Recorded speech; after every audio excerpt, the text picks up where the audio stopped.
Do you need to be born again to be a Christian? We're going to look at this in the next 5 minutes in its original context. It's a sort of massive question. We're going to look actually in the original Greek because there's a crucial question of translation involved. We're also going to look at the context, the person to whom Jesus is speaking, and why that's important as well, because I think it's not just about a thing for an individual. Jesus is also making a statement about a faith. Okay, so we're in the third chapter of John's Gospel. If you want to read, it's John chapter 3, and we're going to look at verses sort of 1 to 5.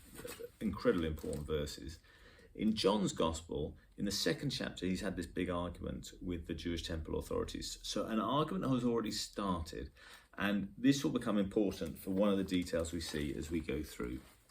So John 3, chapter 1, it says, there was a man of the Pharisees, was the Nicodemus by name. He was a leader of the Jews. And this man came to Jesus, nuktos, at night, and said to him, comes to him at night. Bit peculiar. But I think this is because already Jesus is slightly verboten. He's a slightly problematic character because he's had this argument.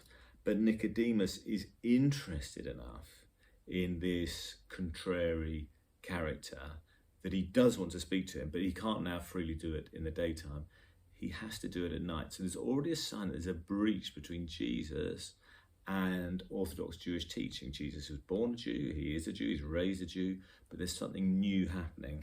And it's problematic enough for Nicodemus to need to come at night. So he comes tonight, Nicodemus comes to him at night and says to him, Rabbi, we do not know, we know that from God, you're a teacher come from God.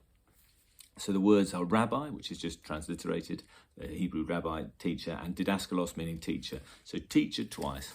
So it's Nicodemus, he's not seeing Jesus as the Son of God, he's seeing him as a teacher, but he's clearly got something special to him. We know that you're a teacher from God, for no one can do the signs which you have been doing, that you do, unless God was with him. And Jesus replied and said to him, truly, truly, I tell you, unless you can be someone is genether anothen, is generated, becomes or has been born, anothen, we'll come back to that word, could be again, could be from above. He is unable to see the kingdom of God. Nicodemus says to him, how can a man be born being old? And for one cannot enter into the mother's womb, his mother's womb, a second time and be born.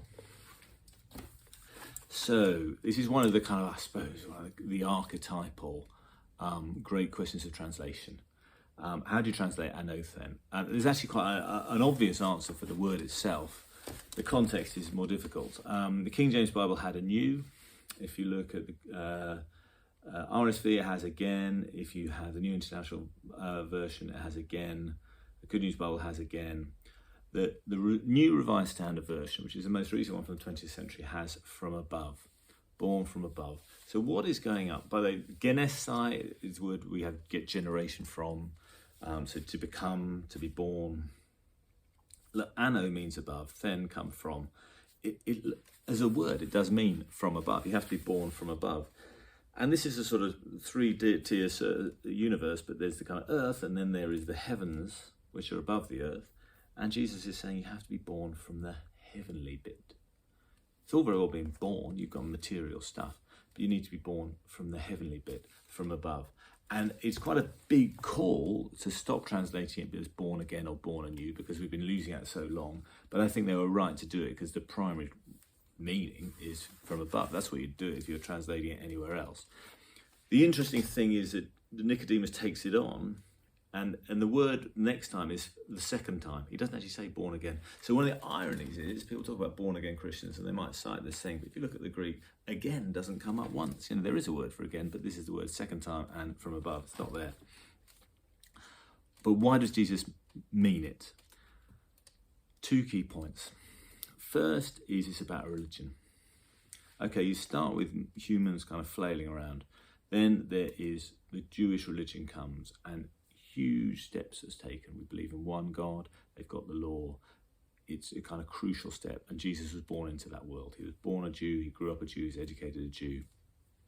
But he then says, that's not enough. That for him is without full life. And this image of a lack in the current system is all over, especially John's Gospel. Do you remember the sort of turning water should be turned into wine? And the steward says, this new wine is better than the old wine. And it's sort of the sense of this new Jesus wine is better than the kind of Pharisaic Jewish old wine.